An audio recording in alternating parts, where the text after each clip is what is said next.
Sound setup. Please check before setting the sound. If the original vehicle has fiber optic cable, please remove it from the original connector to the new one. Please connect the AUX cable to the OEM AUX port.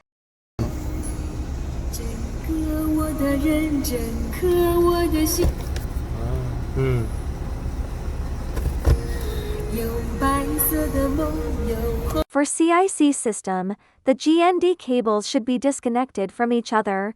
If audio distortion occurs, connect the GND cables.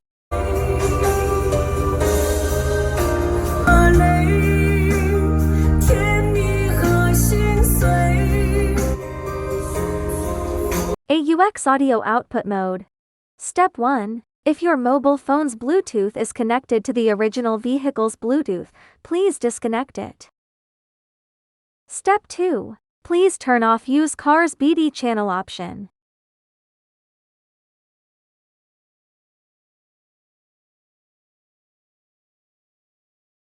Step 3. Please press the mode button on the radio panel to select AUX audio output mode.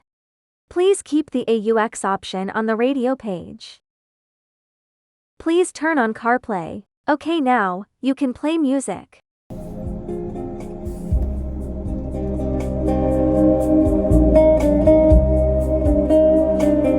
Troubleshooting.